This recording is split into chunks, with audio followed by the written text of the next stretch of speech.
카움 시청자 여러분 안녕하세요. 거의 1년여 만에 다시 월평동 대전 매매상사에 왔습니다. 그때도 되게 더울 때, 여름에 더울 때 우리가 SM5 보러 왔었는데요. 오늘 30년 넘은 귀한 올드카, 그것도 디지털 계기판을 갖고 있는 두 차량이 있다 그래서 불이 나게 달려왔습니다. 두 차량을 한번 살펴보고 둘 중에 한 녀석을 선택하는 시간을 갖도록 하겠습니다.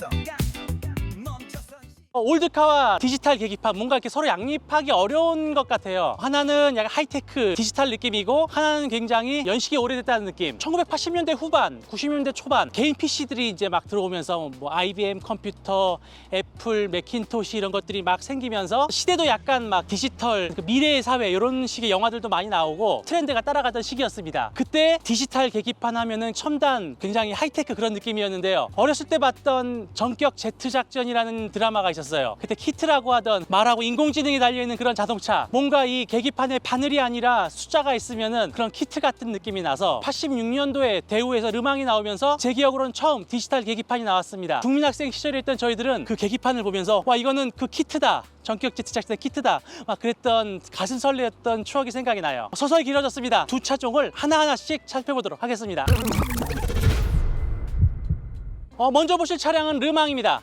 아까 처음에 디지털 계기판을 처음 적용했었던 그 차량이라고 말씀드렸는데요. 그때 그 르망이 86년도에 출시돼가지고 91년도에 한번 페이스리프트가 됐어요. 그래서 뉴 르망이라고 조금 이제 디자인이 얄쌍하게 빠졌는데 93년식으로 뉴 르망에서도 약간 중후경에 속해 있는 차량입니다. 등급은 RTI 등급이라 그래서 그 당시 르망에서 조금 위급이었어요. DOHC 엔진이 있었다는 겁니다. 1.5 DOHC인데 마력수가 100마력 정도 돼요. 그리고 이 엔진은 솔직히 르망보다도 주력은 에스페로에 많이 장착됐던 엔진입니다. 에스페로의 1.5 DOHC가 거의 대세적으로 장착이 됐었고, 저도 개인적으로 제가 1.5 DOHC를 7년 정도 탔기 때문에 아까 엔진룸을 보니까 굉장히 낯이 익더라고요. 빨간색이고요. 이 차종은 간단히 설명을 드리자면은 르망 같은 경우는 독일의 오펠사 카데트라는 모델을 그대로 가져온 모델입니다. 국내에서 개발된 모델은 아니고요. 지금 운전해봐도 굉장히 쫀쫀해요. 그 독일차 특유의 하체 단단함, 핸들링도 무겁고, 이거는 수동이지만 오토 같은 경우도 독일제 그 ZF 미션이 굉장히 쫀쫀하게 잡아줬던 기억이 나요. 우리가 통상 90년대 한국차라고 하면은 물컹물컹한 서스펜션, 이 저질감 같은 핸들링, 그 다음에 이 변속기는 제대로 동력이 전달이 안 되는 것 같고, 이 차 같은 경우는 그런 예전의 국산차가 아니라 독일차의 바로 그 느낌입니다. 이 느낌을 나중에 거의 한 20년 정도 지나서 BMW, 독일 아우디 이런 차들이 막 수입됐을 때, 그때 이제 우리나라 사람들이 독일차의 그 느낌을 아마 접하셨을 수 있었을 거예요. 차량은 한번 간단히 보도록 하겠습니다. 휠도 굉장히 깨끗하네요. 지금 대우 로고 그대로 있고요. 준중형이긴 하지만은 이 C필러 쪽이 유리가 있었던 게 굉장히 디자인이 이뻤어요. 그 당시에는 개방감도 있었고, 여기 바로 그 르망의 RTI 등급 고성능 등급입니다. 원래 르망의 진짜 고성능은 또 이름셔라고 튜닝업 파츠가 된 차종이 있는데, 그 차종은 솔직히 개체가 남아있는지도 모르겠고, 그 차종에 대해서만 영상 하나는 충분하게 나올 만한 내용이니까요. 그건 다음에 말씀드리기로 하고요. DOHC 고성능 차량 엔진룸도 한번 보도록 하겠습니다.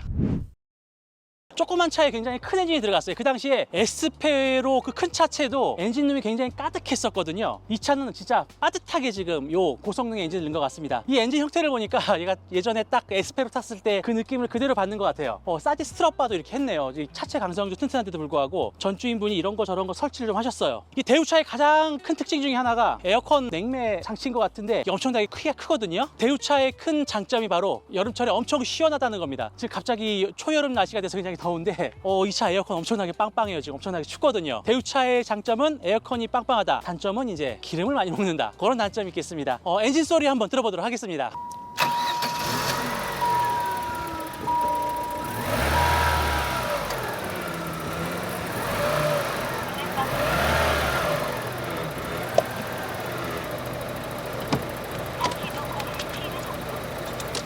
전주인분이 이것저것 장치를 좀 하셨어요. 여기 TPMS도 달고, 그리고 이제 블루투스가 되는 오디오를 달았는데, 이게 지금 SM3에 나왔던 오디오거든요. 근데 보통 이게 사제 오디오의 약간 좀 난잡한 그런 디자인이 아니라 SM3의 요 검정색 카오디오 같은 경우는 굉장히 순정틱해가지고 올드카들이랑 되게 잘 어울리는 것 같아요. 예전에 그 각프라이드들도 요걸로 이렇게 다신 분들이 많이 있더라고요. USB도 지원되고, 그래서 올드카 매니아 분들에게 굉장히 핫 아이템 중에 하나입니다. 이 차 같은 경우는 에어컨이 보통 에어컨 스위치가 온오프가 있는데, 이 에어컨이 이 모드에서 이렇게 눈으로 옮겨야지 돼요. 근데 이 바람 방향은 어떻게 되는지 모르겠는데, 그래서 에어컨 이렇게 전면으로밖에 안 나오고요. 배우차에 기가 막힌 에어컨 바람이 이제 들어올 겁니다. 시동을 한번 걸어보도록 하겠습니다. 이 차의 장점과 특징이었던 디지털 계기판을 한번 보도록 할게요. 이 디지털 계기판 같은 경우도 르망 초창기형과 디자인이 약간 변경은 된 것 같아요. 근데 굉장히 세련되긴 했는데 지금 낮이 밝을 때여서 그런지 솔직히 잘 안 보이긴 합니다. VFD 진공 형광 디스플레이라 그래가지고 옛날에 보면 이게 전자저울의 그 녹색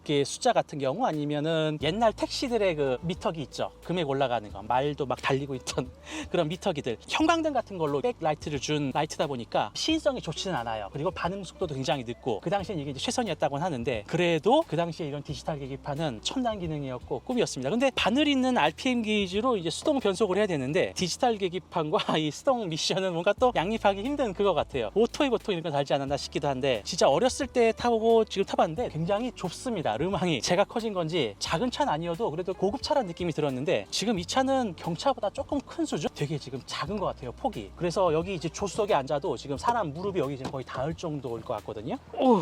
뒷좌석도 뭐 제가 그렇게 큰 덩치가 아닌데 한국인의 체형에 딱 맞출 것 같아요. 시트는 그 당시에 직물 시트인데 굉장히 고급스러운 느낌을 주고 있고요. 이게 전륜 구동인 것 같은데 여기 가운데도 이렇게 볼록하게 나와 있네요. 아담한 사이즈긴 한데 굉장히 답답하다는 느낌? 지금 아반떼랑 비교해도 굉장히 작다는 그런 느낌입니다. 그리고 이 소형차임에도 불구하고 이렇게 재떨이도 이렇게 마련이 되어 있습니다.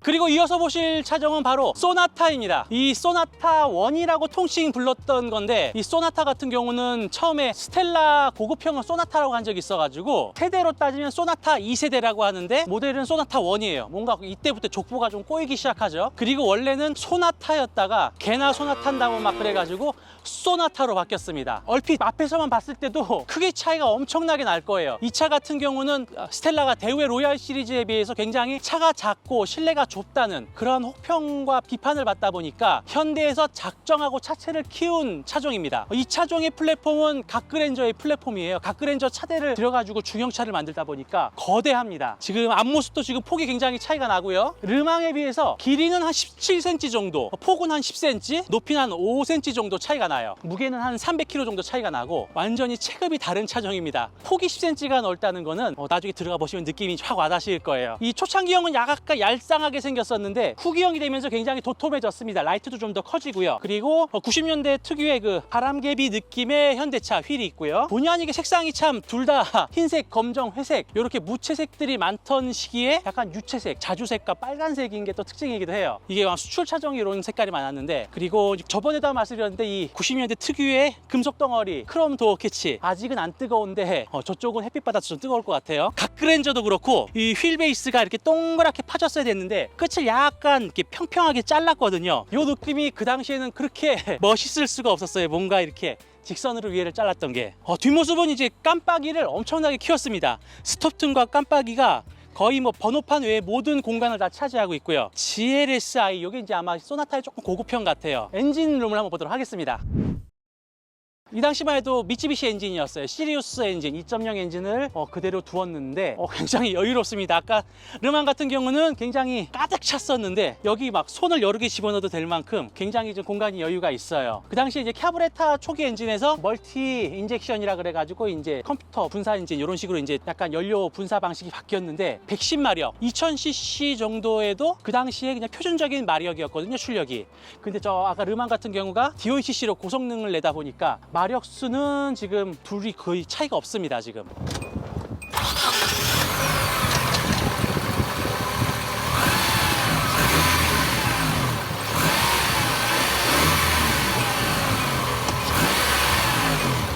엘란트라나 소나타가 이렇게 딱 약간 절벽처럼 꺾이는 딱 그런 디자인이었는데요. 지금 보면은 그 고급 옵션이라 그런지 가죽 시트도 되어 있고 이 핸들에 이런 리모컨들도 있어요. 시동을 걸어 보면은 우리가 보시는 디지털 계기판이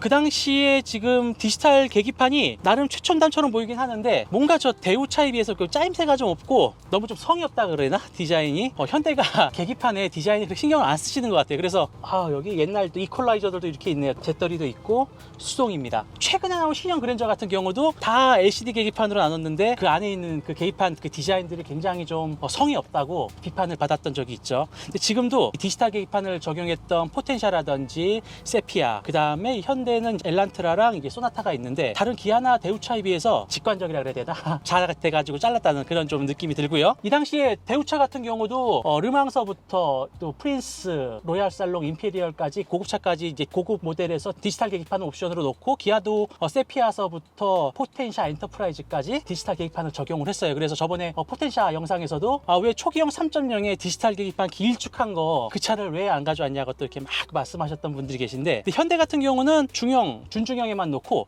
고급차에다가는 이런 디지털 계기판을 적용을 안 했습니다. 뒤에 얼마 있다 나온 다이너스티서부터는 이제 슈퍼비전 클러스터라 그래가지고 이제 뒤에 계기판이 전구가 아니라 이제 LED로 해서 좀 굉장히 밝게 신성 있는 계기판으로 바꿨는데, 그렇게 이어가다가 한 20년 정도 이어지고 이제 최근에 들어서야 계기판들이 다 LCD가 되면서 현대도 이제 디지털 계기판으로 들어선 것 같아요. 공간감은 제오는 어쨌든 뭐 지금 차에 비해서는 그렇게 큰 건 아니지만은 그래도 딱 탔을 때 그 느낌은 굉장히 개방감이 있습니다. 또 그 당시 90년대 차 특징 중에 하나가 이 공조기가 여기 이쪽 이 대시보드에서 문짝 저 구멍을 통해 가지고 성해를 제거할 수 있게 그런 식으로 이제 배려한 것들이 보여요. 요즘은 이제 저렇게는 안 하고 바로 여기서 그냥 바람을 쏘더라고요.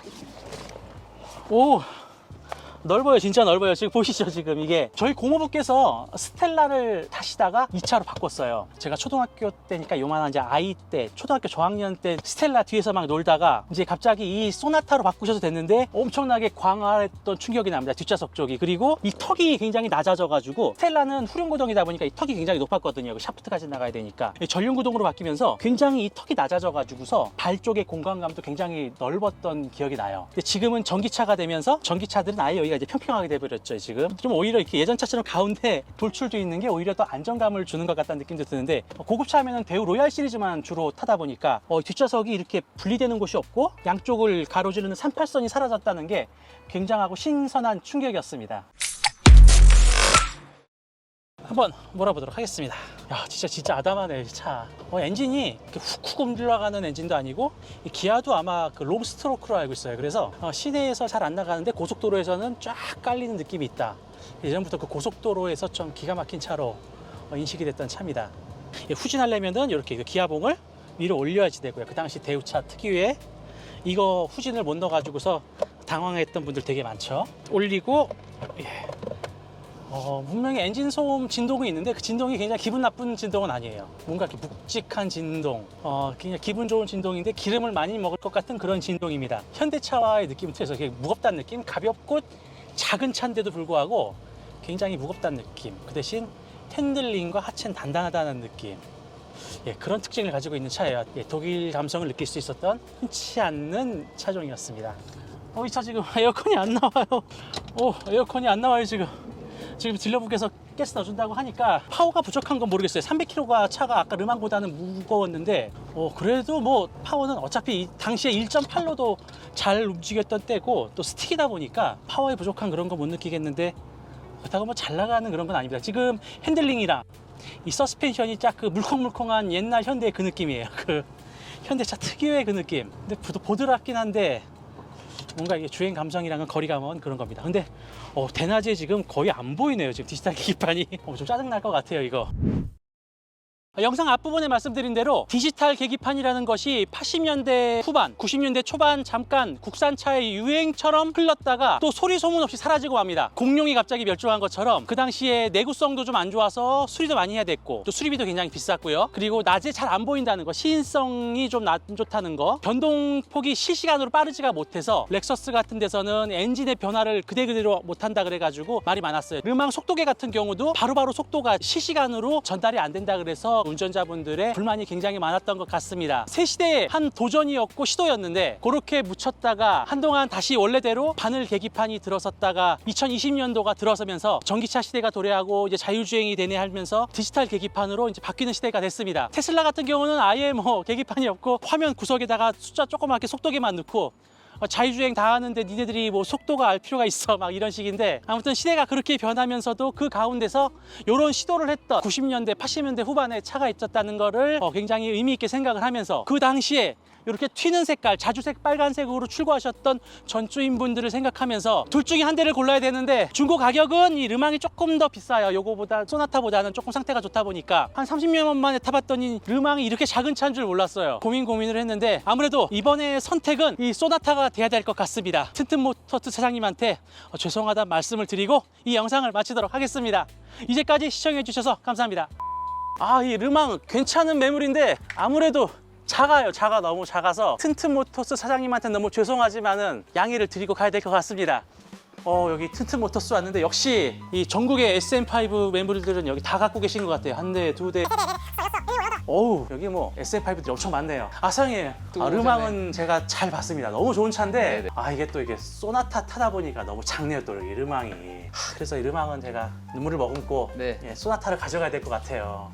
그래요? 예. 가격이 좀 아쉽나요? 아니에요, 차장님. 그건 아니고요. 차는 상태는 좋은 건 아시잖아요. 예, 차는 좋은데 네, 그러면 지금 가격보다 조금 더 내고를 해드리겠습니다. 얼마 정도요? 예? 한 50만 원 정도? 이게 또 이 갈등이 또 생기네요. 이게 또 이 번뇌에 또 이게 또 이거 어떻게 하면 좋죠? 이게